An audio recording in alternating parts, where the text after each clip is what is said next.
실록이 참으로 아름다운 계절. 사람들도 저 실록만큼이나 싱그럽기를 소망합니다. 그러나 화무는 11홍에 달도 차면 기우는 것이 자연의 이치 같습니다. 누구나 백세 튼튼 아무 병 없이 잘 살고 싶지만 생로병사의 길 그 순리를 거스를 수는 없습니다. 자연재해로 유명을 달리하는가 하면 긴 투병으로 지칠 대로 지쳐 생을 마감하는 분들도 있습니다. 그 생명을 연장시키고 건강을 되찾을 수 있는 힘, 그것은 병든 곳을 도려내고 잘라내는 일입니다. 힘들고 어렵지만 누군가 반드시 가야 하는 길, 저는 그 길을 사랑합니다. 국경을 초월하여 제 손과 마음의 수고로 건강한 삶을 다시 찾은 사람들과 손잡는 일, 그 일이 생의 보람인 서울적십자병원 외과과장, 제 이름은 신동규입니다.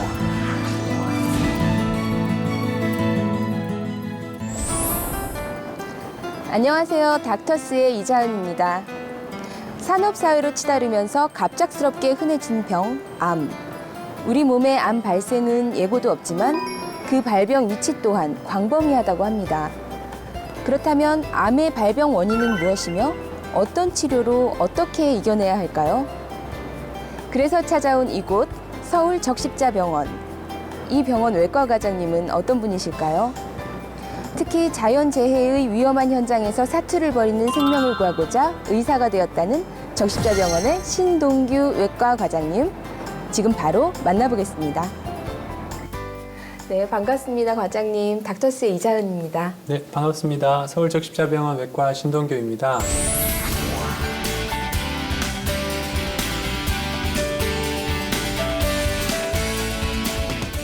제가 병원을 이렇게 둘러봤는데요. 네. 일반 종합병원하고는 어딘가 좀 다르다는 느낌이 들거든요. 적십자병원은 어떤 곳인지 말씀 좀 해주세요. 네, 저희 병원은 뭐 다들 아시겠지만 공공병원입니다.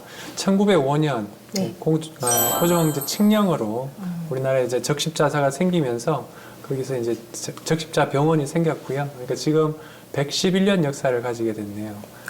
근현대사의 수많은 그런 질곡과 애환들과 함께 공공의료기관의 역할을 잘 감당하였던 참 오래된 병원입니다. 네, 그럼 과장님 주로 어떤 수술을 하시나요? 일을 한 12년 동안 어떤 수술을 했냐 확인해 봤습니다. 2,413건의 수술을 했었고요. 그중에 이제 복강경 수술이 한 370건, 네. 그다음에 상부 위장관, 위암을 포함한 상부 위장관 수술이 768건, 그다음에 대장암과 치질 수술을 포함해서 한 407건, 그리고 제가 또 관심이 많은 탈장 수술을 410건 했던 것으로 이렇게 알 수 있었습니다. 하지만 제가 제일 관심 있는 분야는 위암과 탈장 네. 수술이 제가 제일 관심 있어 하는 분야입니다. 탈장이라는 질병은 무엇인가요? 탈장이라는 것은 우리 복강 내에 있어야 될 장기가 복벽의 어떤 압력 균형이 깨지면서 네. 복벽의 일정 부분 이제 구멍 이렇게 느슨해지면서 그쪽으로 장이 이제 이탈하는 그런 현상을 말할 수가 있는데 네. 제일 제일 흔한 부위가 이제 서해부 탈장, 서해부 쪽에 일어나는 게 서해부 탈장이고요. 네. 그 외에는 이제 수술한 개복으로 발생하는 복벽 탈장, 또 뭐 횡격막 쪽으로 발생하는 횡격막 탈장 이런 질환들이 있겠습니다. 과장님께서 집도하시는 수술이 1년에 얼마나 되나요?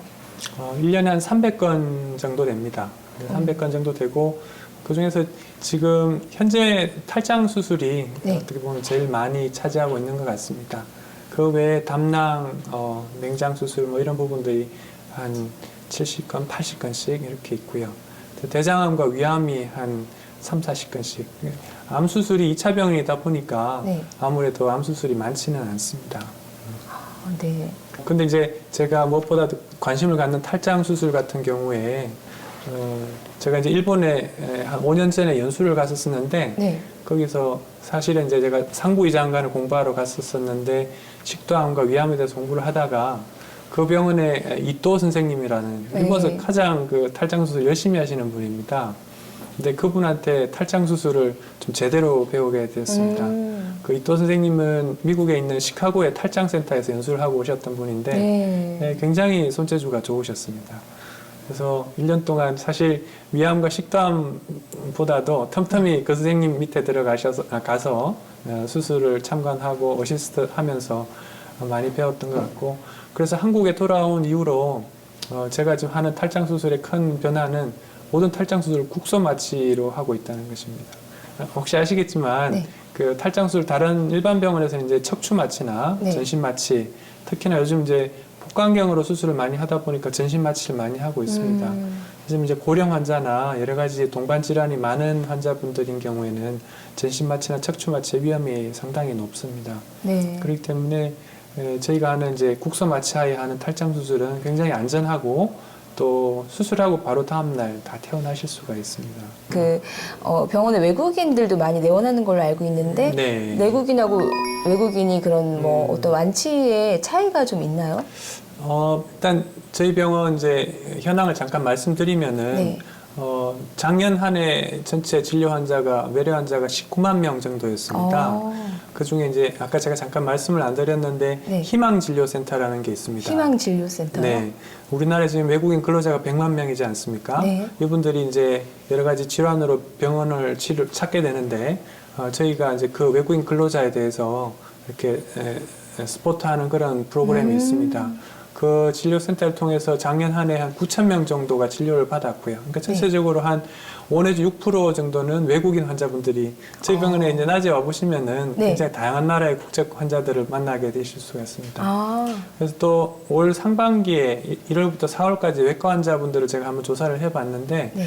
외과인 경우에는 한 20%가 외국인 환자분이었습니다. 그래서 제가 또 개인적으로 해외 의료 봉사를 많이 다니기 때문에 해외에서 이렇게 진료를 하지만 적십자 병원에서 회진을 돌 때는 아침에 다양한 언어를 사용하면서 물론 뭐 잘 하지 못하지만 네. 예, 다양한 환자들을 회진을 하게 됩니다. 아, 외과에서 하지만 저희가 뭐 외국인 환자라고 네. 어떤 진료의 퀄리티가 떨어진다거나 뭐 어떻게 더 합병증이 많다거나 그렇지는 않습니다. 현대인에게 가장 무서운 질병이 암이잖아요. 그렇죠. 네, 이 암의 원인은 무엇이고 또 어떻게 치료를 해야 하는지 궁금해요. 우리가 많은 걸 알아도 실제로 해줄 수 있는 게 많지 않을 때가 있는데요. 네. 그게 어떻게 보면 암 환자를 보면서 느끼는 것 같습니다.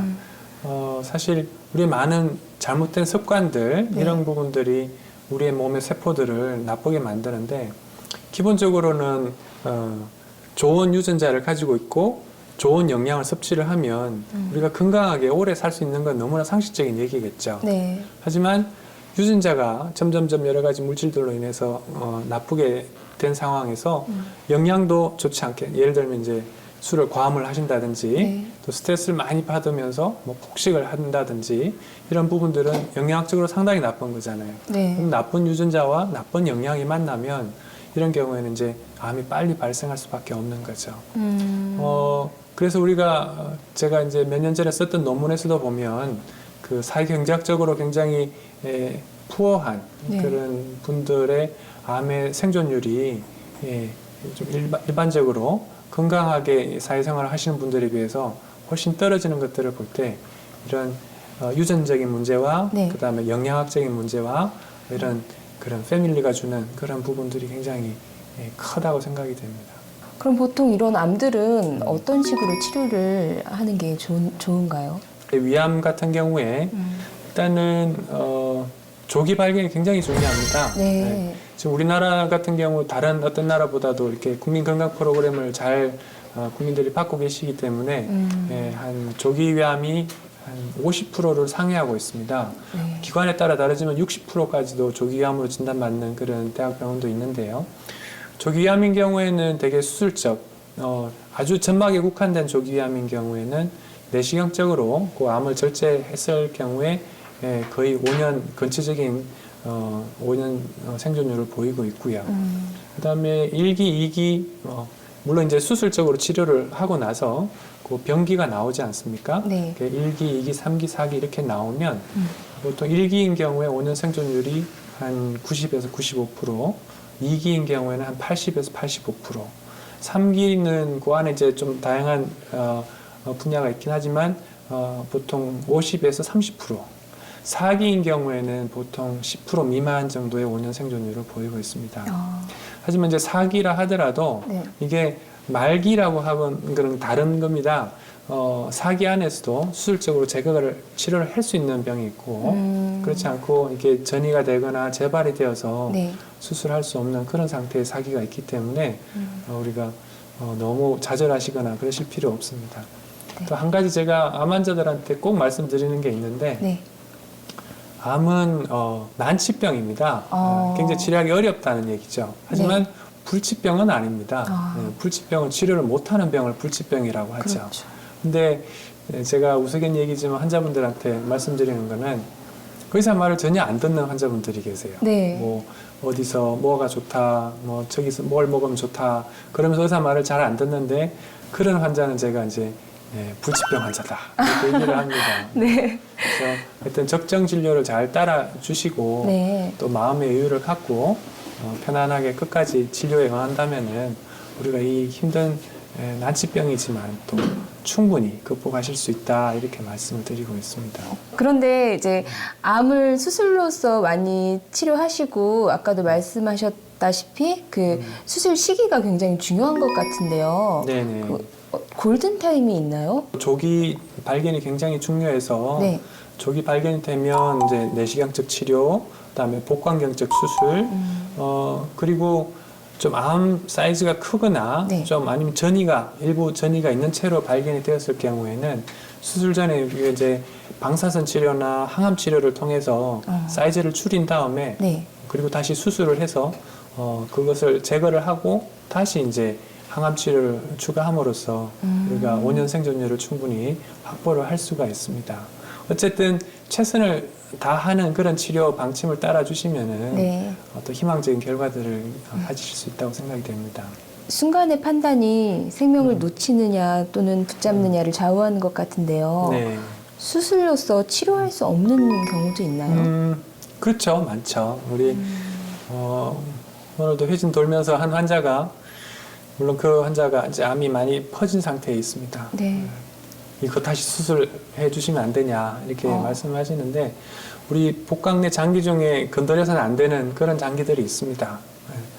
간으로 가는 주요 정맥을 먹었다거나 췌장으로 가는 아니면 소장으로 가는 아주 중요한 혈관을 먹었다거나 침범을 했다거나 이런 경우에는 그것을 떼어내면은 그 장기가 기능을 못하기 때문에 네. 떼어낼 수가 없고 암을 떼어내지 못한다는 얘기는 수술이 불가능하다는 얘기겠죠. 그래서 암은 여기 조금 떼어내면 어떻게 그게 효과가 있는 것이 아니라 네. 암은 완전히 드러내야 됩니다. 완전히 제거를 해야 되는 거예요. 그래서 우리가 어떻게 그 암의 그 침범 범위를 수술 전에 잘 판단을 해서 이것이 침범한 장기를 잘라낼 수 있느냐 없느냐 그것을 가지고 이 수술을 우리가 할 수 있느냐 없느냐를 결정할 수가 있게 되겠습니다. 혹시 이렇게 환자들을 치료하시면서 네. 기억에 남는 환자분들이 있다면 말씀 네, 좀 해주시겠어요? 조금 전에 이제 그 침범한 장기를 얼마나 떼어낼 수 있느냐가 제가 중요한 수술 결정 사항이라고 말씀을 드렸잖아요. 네. 2014년 크리스마스 전이었는데 다른 대학병원에서 수술이 어렵겠다 이렇게 말씀을 듣고 오셨던 40대 중반의 아주머니셨습니다. 네. 그분이 이제 늦둥이 딸이 그때 한 5살 아이가 있었고요. 그리고 혈액형이 RH-였어요. RH-는 굉장히 드문 형이, 네. 예, 그래서 빈혈도 있는 상태였고, 근데 무엇보다도 암이 굉장히 심해서 암 주변으로 대장, 췌장, 비장, 신장까지 침범하고 있는 상태였었습니다. 위암이. 하지만 이제 그 딸아이가 너무 마음에 밟히고 그 가족들 생각하니까 꼭 수술을 어떻게든 해야 되겠다 생각을 하고 남편이랑 환자분이랑 네. 어떻게든 최선을 다해보겠다 이렇게 말씀을 드리고 수술했습니다. 자, 2014년 12월 23일 날 아침에 들어가서 한 6시간 동안 그 환자의 위, 그다음에 췌장의 반, 비장, 그다음에 대장 일부, 그다음에 왼쪽 콩팥과 왼쪽 부신까지 전체를 다 절제를 해냈습니다. 그렇게 하고 유관적으로 이제 일단은 암이 하나도 안 보인다고 생각이 될 때 네. 다시 이제 그걸 다 문합을 해야 되는 거예요. 이제 식도는 소장하고 연결하고 대장은 대장끼리 연결하고 나머지는 이제 피가 안 나게 잘 지혈을 하면 됩니다. 그렇게 큰 수술을 했고 환자분이 회복하는 기간 동안 조금 힘들긴 하셨어요. 워낙 큰 수술을 하셨기 네. 때문에. 그래서 겨우겨우 이제 회복을 하고 수술하고 한 달쯤에 다시 항암 치료를 시작을 했죠.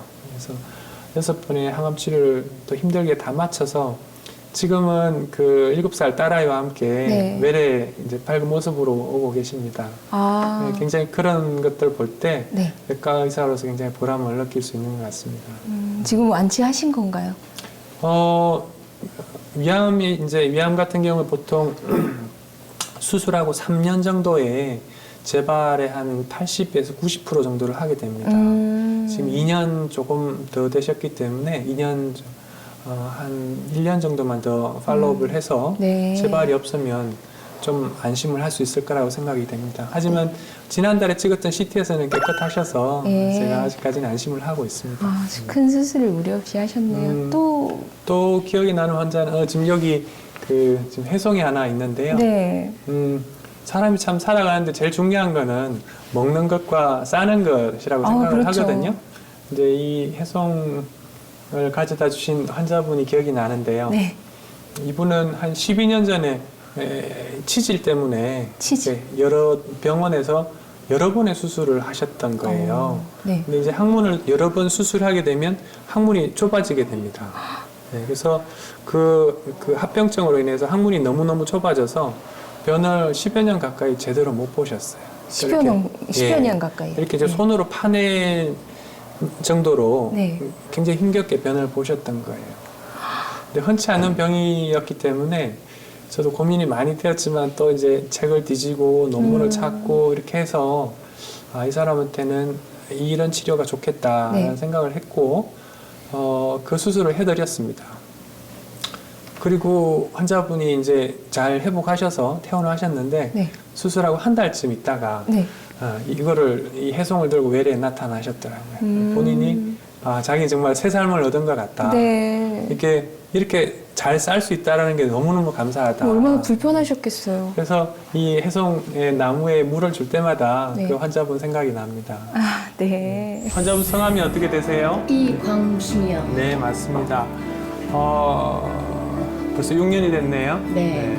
최근에 어떻게 식사랑 뭐 생활을 어떻게 지내셨어요? 네, 저는 밥만 잘 먹으면 아무 관계 없어요. 그래요. 네. 위 자르고 연결한 부위 때문에 이렇게 급하게 드시면 설사할 수 있다고 말씀드렸는데 운동, 그다음에 이제 식사, 그다음에 적절하게 또 수면을 잘 취하시는 게 굉장히 중요합니다. 그래야 우리가 면역이 잘 유지가 돼야 암이 재발이 안 되는데 굉장히 결정적이기 때문에 친구의 소개로 이제 우리 신동규 과장님을 만나서 그냥 바뀌었어요.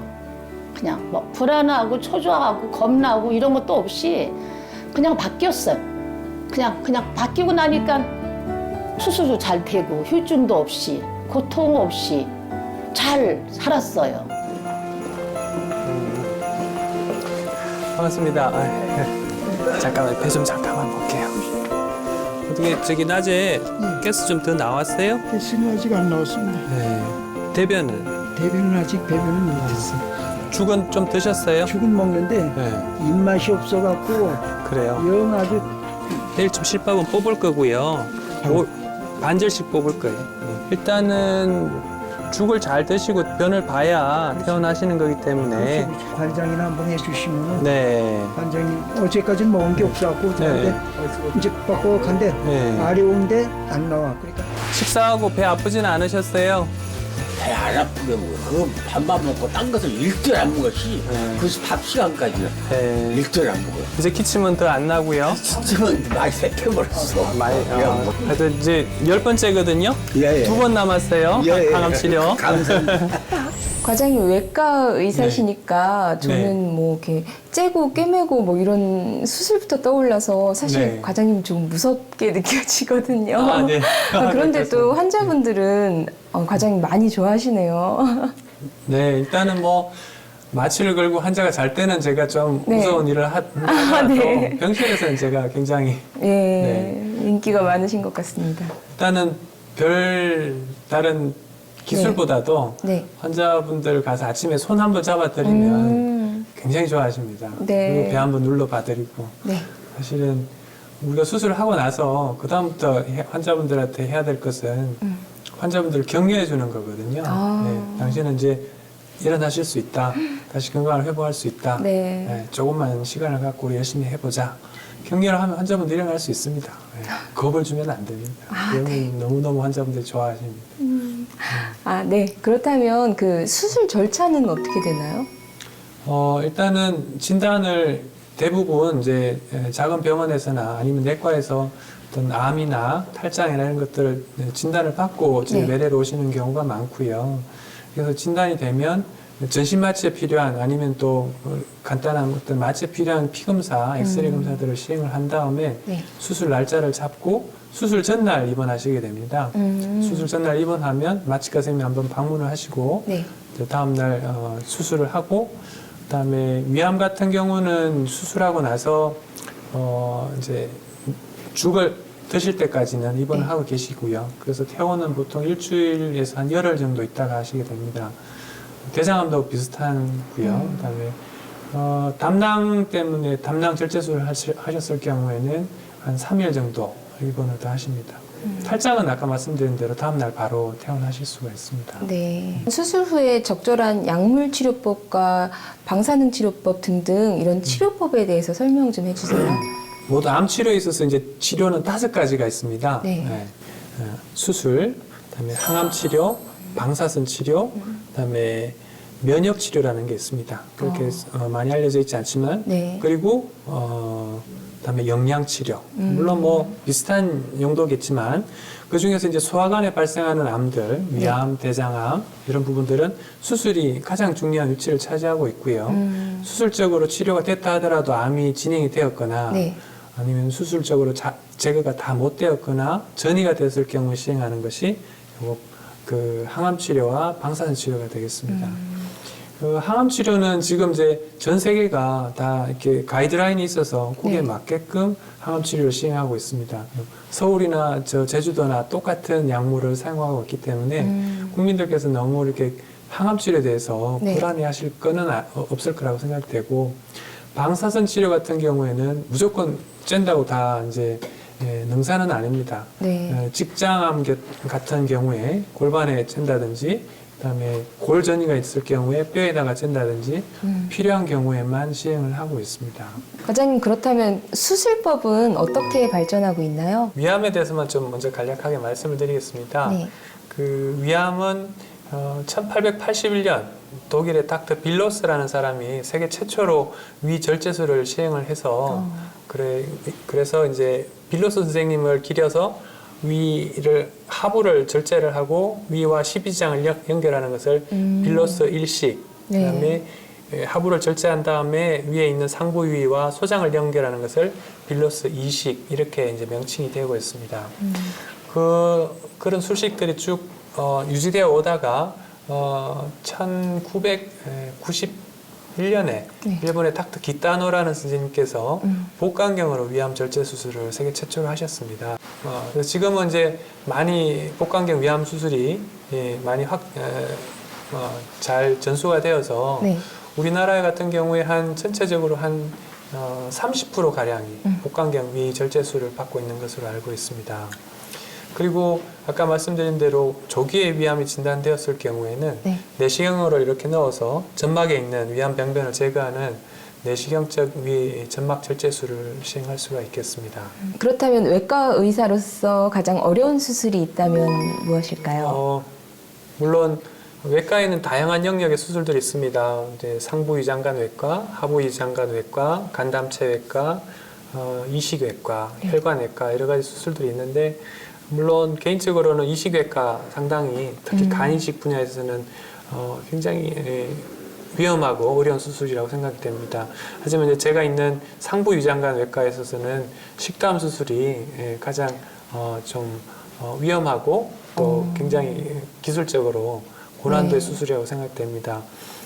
제가 일본에 연수를 가서 상부위장관 중에서 특별히 식도암을 공부하게 되었던 이유는 점차적으로 지금 그 위와 식도 경계 부위의 암이 점차 증가하고 있고 네. 그다음에 그런 하부 식도암이 증가하고 있는 상황이기 때문에 상부 위장관을 전공하는 의사로서 이 분야를 좀 더 공부를 해야 되겠다 생각을 했었고, 그 분야는 일본이 단연 세계 탑이라고 생각이 됩니다. 그래서 제가 일본에 가서 공부를 하는 동안 네.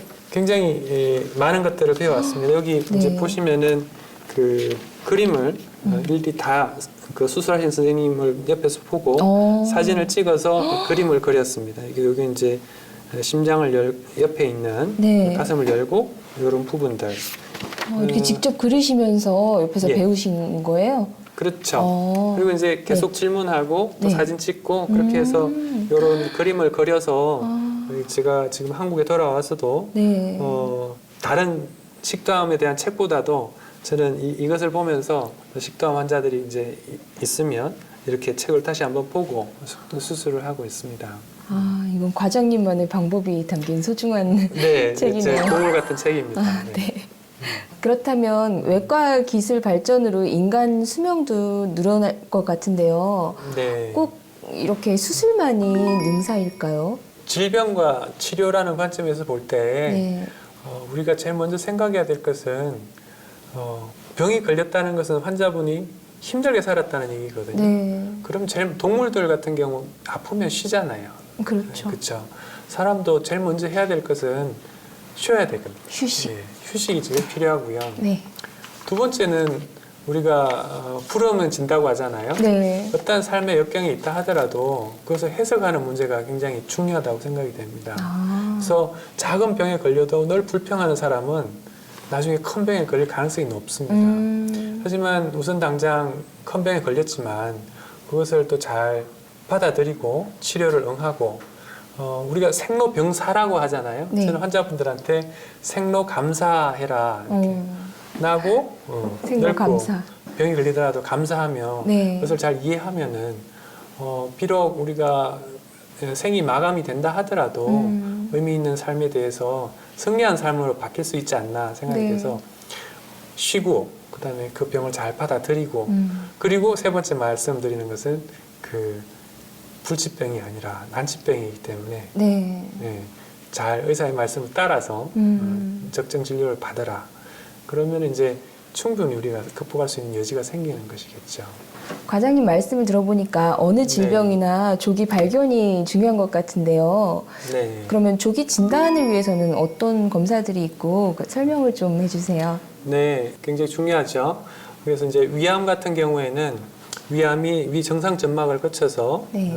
급성위염, 만성위염, 그다음에 장상피화생, 위이형성증, 위선암이라는 이런 좀 복잡한 단계가 있습니다. 네. 근데 이런 단계들이 수년에 걸쳐서 경과하기 때문에 최소한 2년에 한 번 정도는 위 내시경을 통해서 그 이상 병변이 있으면은 조직 검사를 하시면은 암이 진행되기 전까지 아니면 암이 조기에 진단이 되면 내시경적 점막 절제술을 시행할 수가 있겠습니다.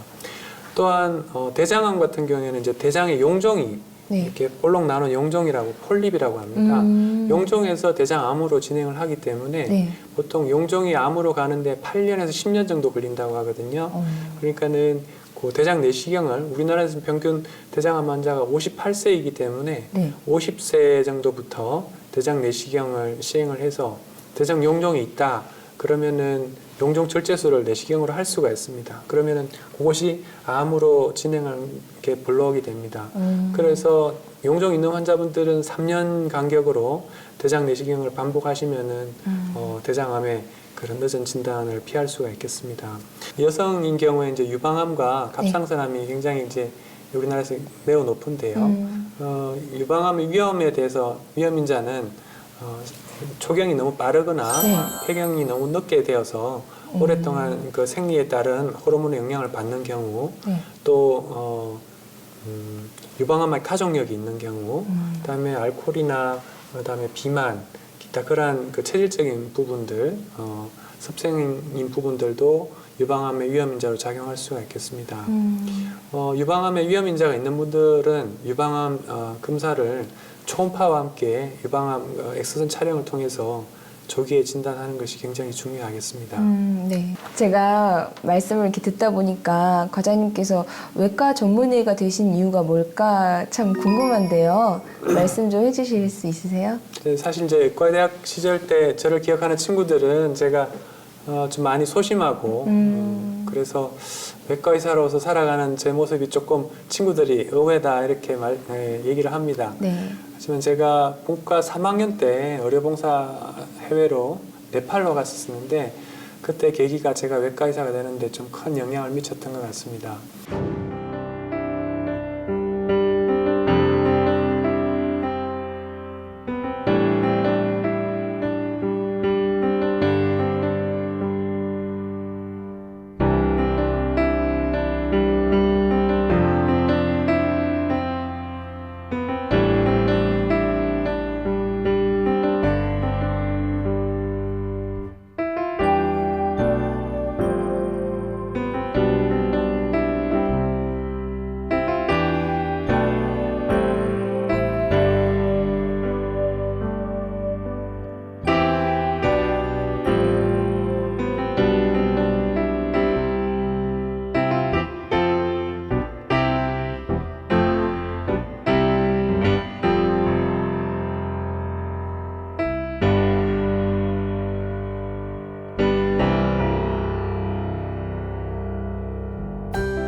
봉사활동이 맘만 먹는다고 되는 게 아니잖아요. 어떤 네. 용기와 시간 그리고 경제적인 여건까지 네. 다 있어야 되는 걸로 아는데 과장님께서는 특별한 방법이 있으세요? 일단은 그 의사로서 그 굉장히 지루하고 고단한 일상 속에 매몰되기 쉬운데요. 근데 우리가 현대인이 살아가는데 필요한 게 감동이거든요. 네. 감동이 있는 삶은 지치지 않을 수 있습니다. 근데 의사로서 그런 감동을 받을 수 있는 것이 그런 의료 봉사를 하게 되면 굉장한 감동을 받을 수가 있는데 제가 본과 3학년 때였습니다. 네. 그때 이제 네팔로 의료 봉사를 떠나게 되었는데 그때 그 원광대 계시는 그 교수님이셨는데 그분이 수술하는 모습, 환자를 돌보는 모습을 보면서 아 그때 다른 여러 과 선생님들도 계셨지만 외과가 너무 멋있다 이런 생각을 하게 되었고 또 그 길 다녀온 이후에 또 한 선배께서 지금 이제 아프리카에 아라비아 반도에 나가 계시는 분인데 저에게 전화를 하셨어요. 네. 동규야 너 외과에서 한번 해보는 게 어떻겠니? 야 요즘 외과가 너무 분위기가 험악한데 너가 한번 하면 분위기 좋아질지도 몰라 이런 말씀을 하셔서 뭐 자의반 타의반 외과라는 곳에 제 몸을 싣게 되었습니다. 네. 그리고 이제 전문의를 따고 다시 옛날 기억을 더듬어서 해외 의료봉사를 이제 그때부터 나가게 되었는데 티모르 섬, 인도네시아, 중국, 카메룬, 또 반다체 이런 부분들을 이제 거의 매년 나가게 되었습니다. 하지만 나가면은 네. 힘든 건 사실입니다. 힘든 건 사실인데 갔다 와서 시간이 조금 그러면 굉장히 그 마음속에 어떤 뿌듯함, 네. 감동 이런 부분들이 계속 이렇게 만들어져서 제가 이 힘든 일상을 더 잘 열심히 할 수 있는 그런 동력이 되는 것 같습니다. 아, 봉사활동이 오히려 과장님께 활력소가 되는군요. 네, 그렇다고 볼 수가 있겠습니다. 네. 네. 그런데 그렇게 여러 나라를 가고 또 자연재해 지역도 가시고 하면 네. 과장님 목숨도 위험할 수가 있는데 가족분들이 걱정은 안 하세요? 걱정을 많이 하죠. 네. 사실 제가 집사람한테 아내한테도 얘기를 하지 않은 게 있습니다. 네. 제가 의료봉사 나가기 전에는 좀 정리를 다 합니다. 네. 어떤? 통장도 이렇게 비밀번호 다 적어놓고 왜냐하면 죽을 수 있거든요. 네. 여러 가지 삶의 정리들을 좀 잘 하고 또 나가기 전에 아내나 아이들한테 열심히 잘하려고 노력을 합니다. 서운한 모습 비치지 않기 위해서. 그리고 나가서 또 자신의 안전을 위해서 최선을 다해야 되겠죠. 근데 이제 2번 기억이 남는데 한 번은 쓰나미가 났었던 그 네. 반다아체 갔을 때와 작년에 네팔 지진 나서 네. 갔을 때 이러다 죽겠구나 이런 걸 좀 경험을 했었습니다.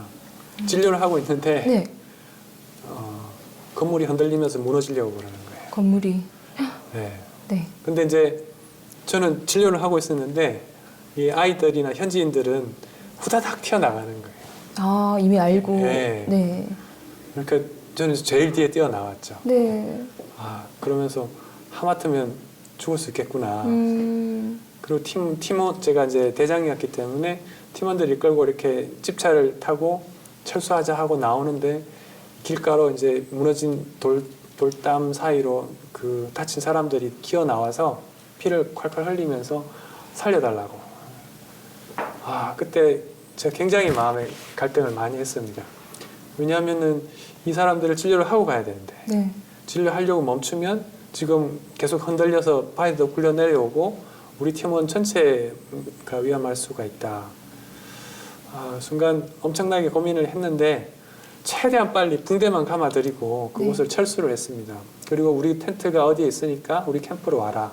그럼 우리가 치료해 주겠다. 그렇게 하고 캠프로 돌아왔었죠. 근데 캠프로 돌아와서 이제 전열을 재배치해서 이제 환자들이 몰려올 것이다 기다리고 있으니까 아니나 다를까 이렇게 엎고 그다음에 아이고. 걸리고 뭐 보듬고 해서 환자들이 계속 마을 여기저기서 모여드는 것이었습니다.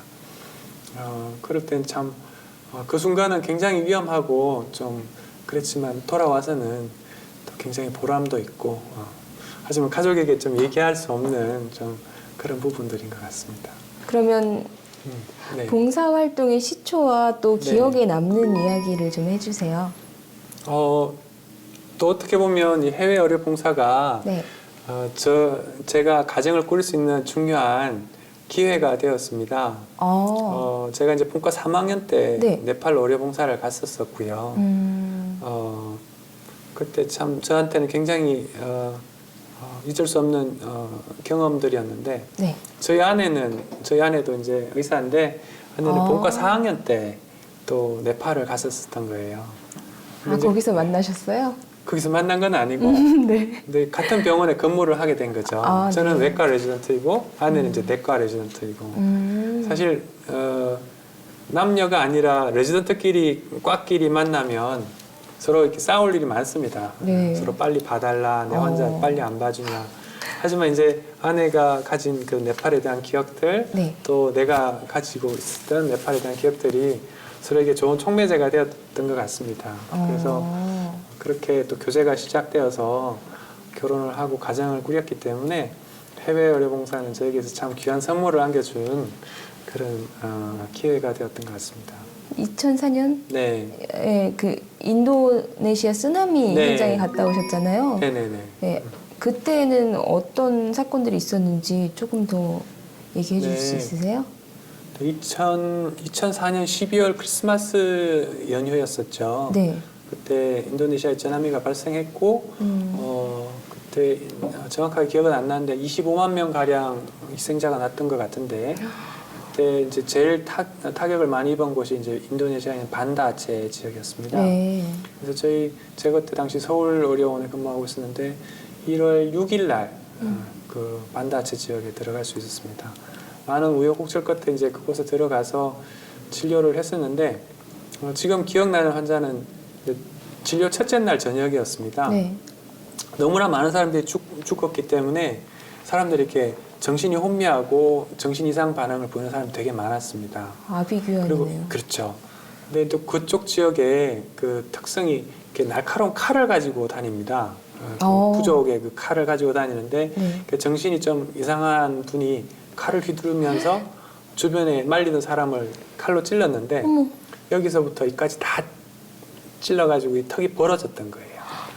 그래서 저는 이제 텐트를 치고 저희가 군 병원에서 이제 세팅을 하고 진료를 이제 다음 날부터 시작하려고 저희 팀이 들어갔는데 그 밤 자정이 다 됐는데 웅성웅성 있으면서 환자가 왔다고 저희 텐트에 그 인도네시아 사람이 뛰어와서 빨리 여기 의사 있으면 와서 수술을 해달라고 하는 거였습니다. 또 만만한 게 외과 의사라고 이제 가서 환자분은 이렇게 수건을 이렇게 하고 계셨는데 네. 이렇게 여기서 피가 뚝뚝뚝 떨어지고 있었어요. 그래서 이제 제가 이제 한번 보자고 이렇게 네. 딱 떼니까 이게 이렇게 다 벌어져 있었어요. 아우, 그래서 바로 다시 수건을 덮고 테이블에 눕혀서 간호원한테 이제 국소 마취제, 네. 그다음에 봉합 도구와 그런 것들을 가지고 오게 하여서 한 3시간 동안 이 안쪽 구강 안쪽 점막부터 이쪽 턱을 다 꼬매서 나중에 여기 이렇게 선이 하나만 남았습니다. 그것을 이제 그쪽 군병원 대령 병원장이셨는데 네. 뒤에서 이제 계속 보고 계셨고 수술이 다 끝나고 나니까 그분들이 바구스 이렇게 얘기를 하시는 거예요. 그래서 바구스? 무슨 말인가 했더니만은 바구스 이게 최고다. 그 다음부터 원장님한테. 이제 저희 팀이 이제 진료를 할 때 뭐 네. 필요한 거 있으면 다 얘기해라. 뭐 묻지를 않고 저희 진료 팀이 굉장히 이렇게 원활하게 진료를 할 수 있었던 네. 계기가 되었던 것 같습니다. 제가 인도네시아를 철수하기 전에 그 환자를 만났는데 또 아주 잘 회복하여서 저도 나름 또 뿌듯한 그런 의료 봉사였던 것 같습니다. 아, 정말 대단하신 것 같습니다. 아닙니다. 저에게는 오히려 너무나 제가 감사할 뿐이죠. 아니, 그럼 최근에도 봉사활동을 하시나요? 작년 5월에 네팔 의료봉사 다녀왔었고요. 지진 네. 때. 그 전에는 또 이제 여러 가지 경험들이 쌓이다 보니까 네. 혼자서도 하기도 합니다. 이제 팀이 안 꾸려지면 또 이게 또 좀이 좀 쑤십니다. 그래서 저작년 같은 경우에는 혼자 그 동티모로에 있는 제가 아는 선교사님한테 네. 그게 이제 요청이 있어서 또 약이랑 수술 도구랑 이런 걸 챙겨서 가방을 잔뜩 들고 가서 거기서 이제 수술하고 그렇게 갔던 기억도 있습니다. 아, 과장님처럼 이렇게 좋은 일을 하시는 분을 만나니까 저도 기분이 너무 좋아요. 아닙니다. 저희들이 우리나라가 받은 게 많잖아요. 그러니까 또 우리나라가 또 해외 나가서 많이 네. 베푸는 게 결국은 모두에게 좋은 거라고 생각이 듭니다. 아, 그렇다면 그 병원으로 내원하는 외국인들의 경우는 어떤가요? 그래서 이제 제가 해외 의료봉사를 많이 가다 보니까 또 자연스레 이제 적십자병원에 아까 말씀드린 대로 외국인 환자분들이 꽤 많이 오시거든요. 네. 더 이분들에게 정이 가고 뭐 네팔 환자분 오시면 내가 네팔 어디 갔었는데 네. 그게 참 당신 고향은 어디냐. 네. 그리고 친근감을 네. 갖고. 중국도 제가 2번 갔었는데 네. 중국 환자분 오시면 또 거기 내가 가봤다 이러면 환자분이 너무너무 좋아하세요. 그쵸.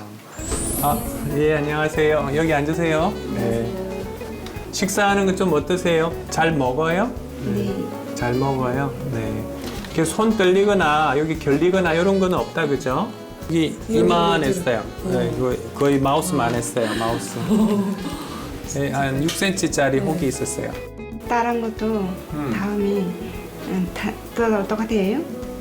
이쪽에 그쪽이 지금 깨끗하고 이번에 이쪽도 지금 악성 같아 보이진 않아요. 물론 이제 조직 검사가 며칠 있으면 나올 텐데 지금 봐서는 아마 거의 90% 아마 양성 종양 같아요. 이쪽에 이제 오른쪽 갑상선 남아 있잖아요. 그거는 1년에 한 번씩 우리가 초음파 검사하면서 그렇게 보면 됩니다. मेरो इन्सुरेन्स थिएन त्यसपछि यसमा यहाँ अलिक डिस्काउन्ट हुन्छ भने सुनेर अनि यहाँ आएको आएर डाक्टर साहबले हेर्नुभयो हेरेपछि चेक गर्नुभयो होइन अनि अहिले यस्तो भइराख्यो भने पछि अब खतरा हुन्छ भने डेन्जर हुन्छ भने भन्नुभयो त्यसपछि यहाँले सल्लाह दिनुभयो अनि अब ठिकै छ गर्नुपर्छ भनेर मैले गरेँ होइन गर्दाखेरि उहाँले एकदम जस आत्मीयता भाव देखाउनु भयो एउटा नजिकको नाता जसरी यो बिरामीलाई एउटा डक्टरले दिने एउटा नाताले राम्रो व्यवहार गर्नुभयो मलाई एकदम मन चित्त बुझ्यो अनि मैले यहाँ उपचार गरेँ मैले राम्ररी उपचार गरिदिनु भयो खुसी लाग्यो. 자, 그러면 네. 암을 예방할 수 있는 방법 몇 가지만 여쭤볼게요. 네. 암을 예방하기 위해서는 어떤 운동이 좋은가요? 제가 운동은 사실 잘 모르고요. 네. 근데 뭐 운동을 해서 근력을 강화했을 경우에 네. 면역력이 강화되어서 우리가 이제 암세포 발생을 줄일 수는 있겠죠. 하지만 암을 예방하기 위해서 제일 중요한 거는 좋은 습관을 가지는 것이 굉장히 중요합니다. 습관이요? 네. 사실 건강은 건강할 때 지켜야 합니다. 네. 네, 건강할 때 그건 마치 우리가 눈사람 굴릴 때 눈이 있으면은 이렇게 굴려서 큰 눈이 되면 더 큰 눈사람이 되잖아요. 네. 그런 것처럼 건강이 있는 사람이 좋은 습관을 가지면은 더 건강하게 지낼 수가 있는 거예요. 근데 좋은 습관을 가지지 않고 건강을 지키지 않은 상태에서 오시게 되면 이제 그럴 때는 이제 예방이라고 얘기를 할 수가 없는 거죠. 우리가 치료를 하게 되는데 치료 단계에서 질병을 가지고 치료 단계에서 중요한 것은 아까 처음에 말씀드린 대로 일단 마음의 여유를 가지고 의사의 적정 진료의 그런 가이드라인을 잘 따라 주시는 게 네. 굉장히 중요합니다. 네. 그리고 두 번째로는 이제 영양학적인 부분이겠죠. 우리가 섭생이 네. 히포크라테스가 이런 얘기를 했습니다. 우리가 먹는 것이 우리다. 영어로 이제 what we eat, what we are. 내가 뭘 먹느냐 그것이 나다. 히포크라테스가 한 말인데 네. 그래서 우리가 평소에 먹는 것 그것도 일종의 좋은 습관이 되겠죠. 술이나 담배나 과식이나 그다음에 저녁 늦게 뭘 많이 먹는다거나 아니면 이제 굽고 태운 고기들을 이렇게 과하게 먹는다거나 네. 그런 부분들이 이제 다 우리의 몸에 나쁜 그런 일들을 발생할 수가 있습니다. 그렇다면 특별히 암을 예방하기 위해서 섭취해야 될 좋은 음식들이 뭐가 있을까요? 이제 제 환자분들이 이렇게 꼬치꼬치 캐물을 때 말씀드릴 수 있는 거는 그 얼마 전에 그 타임즈지에 나왔던 슈퍼푸드라는 거 혹시 들어보셨나요? 예, 들어는 봤는데 네, 인터넷에 아주 잘 나와 있습니다. 네. 그 10가지 10가지죠. 예, 10가지 슈퍼푸드 이제 그런 것들이 이제 항산화 작용이 많고 비타민과 그 면역 증강하는 그런 물질들이 굉장히 많기 때문에 그다음에 칼로리나 에너지의 그런 밸런스를 잘 유지할 수 있는 그런 음식들이기 때문에 네. 자기가 몸이 좀 안 좋다 하면 그런 슈퍼푸드를 조금 찾아서 드시는 게 좋겠죠. 네. 하지만 일반적으로는 건강한 습관, 그다음에 그런 식생활 이런 부분들을 잘 유지를 한다면은 굳이 그런 슈퍼푸드를 찾아서 복용해야 될 만큼 하실 필요는 없다 생각이 됩니다. 평소의 습관이 네, 결국은 제일 중요한 거네요. 그럼요. 네. 그럼 끝으로 그 과장님의 어떤 꿈과 계획에 대해서 좀 더 들어보고 마무리하도록 하겠습니다. 네, 두 가지 목적이 있었습니다. 하나는 요즘 외과 많이 힘들고 네. 의대생들이 많이 지원을 하지 않지 않나요? 근데 저는 우리 후배들이 외과 의사도 저렇게 멋있고 행복하게 살 수 있구나. 행복하다. 물론 주관적인 얘기겠지만 네. 그런 것들을 좀 도전을 주고 싶었고 제가 네팔 의료봉사를 통해서 그 이광만 교수님으로부터 도전을 받고 외과의 길에 접어들었던 것처럼 그 후배들한테 좀 도전을 줘서 네. 아이들도 꿈을 갖고 외과를 좀 지원할 수 있으면 좋겠다 이런 이제 생각이 들었었고요. 네. 두 번째로는 제가 일하는 적십자병원이 적정 진료를 하는 공공의료기관이면서 또한 이제 적십자 정신에 맞게 국제 구호나 여러 가지 일들을 하고 있지 않습니까? 참 좋은 일들 많이 하는데 이런 부분들이 좀 잘 소개가 되고 또 제가 이 병원을 통해서 좀 더 제가 좋아하고 제가 감동을 받는 그런 일들을 계속적으로 하면서 건강을 유지하는 그런 일들을 하면서 좀 지낼 수 있으면 좋겠다라는 게 작은 소망 두 가지였습니다. 암을 이겨내기 위해서 그리고 또 외과적인 많은 질병에 대해서 앞으로도 더 많은 연구와 노력이 필요할 텐데 네. 오늘 과장님을 만나보니까 너무 마음이 놓이고요. 많이 감동을 한 것 같습니다. 네. 그래서 저도 앞으로 과장님의 꿈과 계획이 이루어지도록 열심히 응원하겠습니다. 네, 감사합니다. 감사합니다. 네, 지금까지 수술 전문의로서 국내는 물론 국경 없이 의료 활동을 펴는 적십자병원의 신동규 외과과장님을 만나보았습니다. 누군가는 반드시 해야 할 그 길에 자신이 먼저 달려가는 그 큰 용기에 정말 큰 박수를 보내고 싶습니다. 무너지고 갈라져서 폐허가 된 재해 현장에서 터지고 찢어진 육신의 상처를 어루만져주는 외과의사 신동규 과장님. 닥터스를 시청하시는 여러분들께도 정말 아름답게 다가갔으면 좋겠습니다. 저는 다음 이 시간에 또 다른 분야의 선생님을 모시고 여러분을 찾아뵙겠습니다. 시청해주셔서 고맙습니다. 과장님 오늘 만나뵈어서 너무 감사했습니다. 네, 감사합니다. 감사합니다.